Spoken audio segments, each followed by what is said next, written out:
Hello everybody. In this today's class, we will talk about value-based retailing. So we are in the second week, and in this basically the whole week we will be discussing value-based retailing. What is value-based retailing? Value-based retailing can be discussed about. So before we discuss about this term, we have to talk about what is value.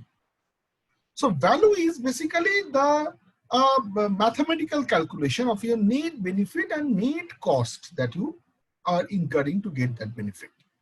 Net benefit will be basically the result plus process quality that gives you benefit, and the cost will be related to price and customer access costs.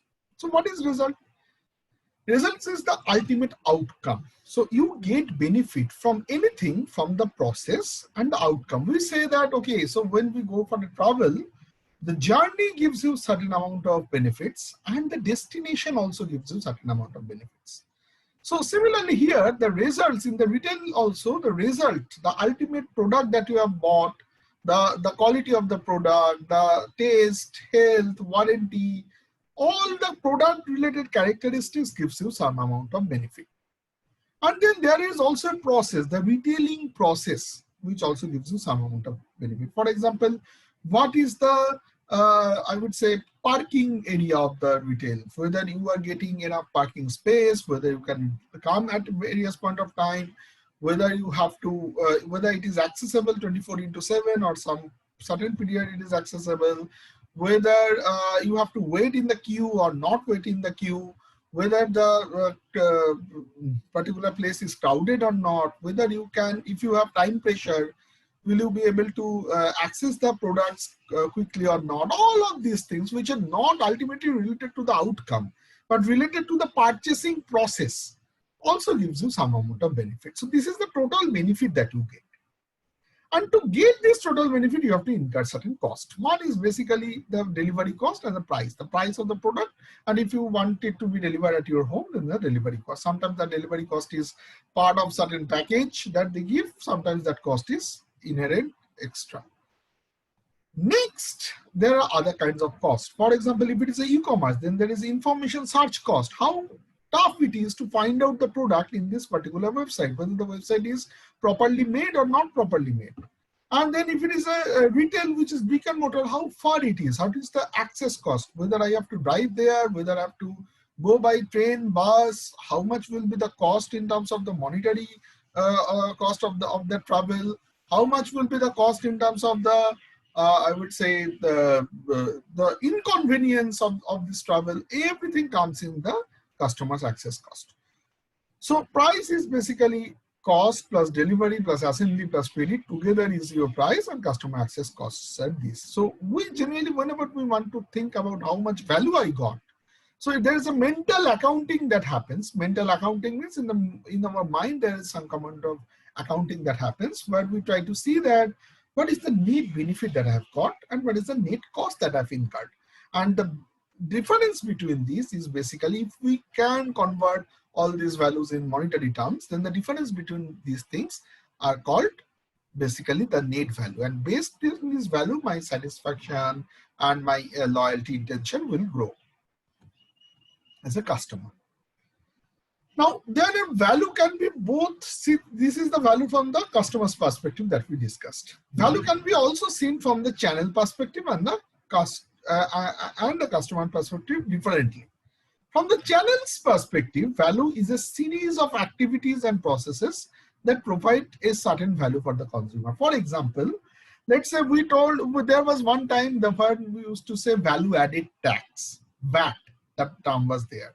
So from the raw material till the end product, whenever some amount of improvement happens, value addition happens, for that value addition, government used to take tax, which is called value added tax.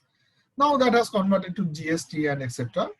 But what is this value added tax? Value added tax is basically, let's say you start from a raw material. It's an iron ore. From iron ore, you convert it to steel.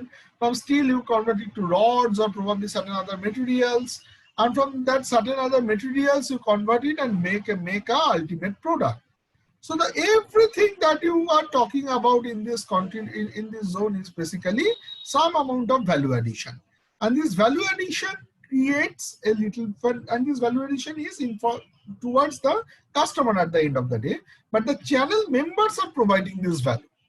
So from the channel vendor's perspective, there is a value chain, means there is a chain of people who actually provide certain value in the product, ultimately end product. So total value from the iron ore to the ultimate end product, whatever is the value gap, that value gap is filled by multiple chain members.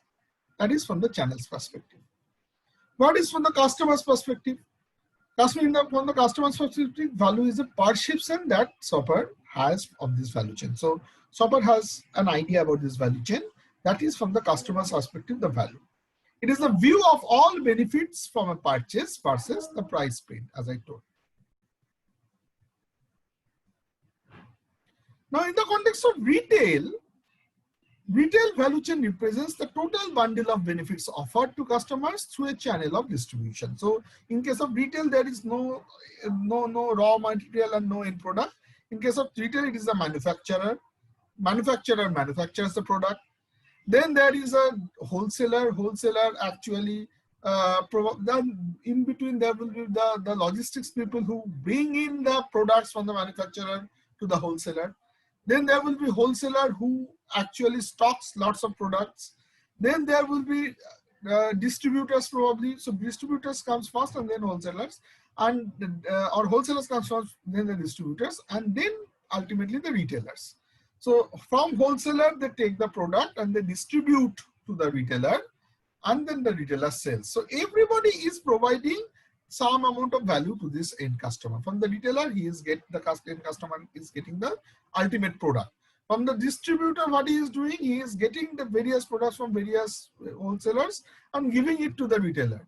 And wholesalers are stocking the market, stocking the products. And in between this whole chain, there are people who are actually doing the logistics, who are using the trucks and etc. to move the product from the manufacturer to the end product.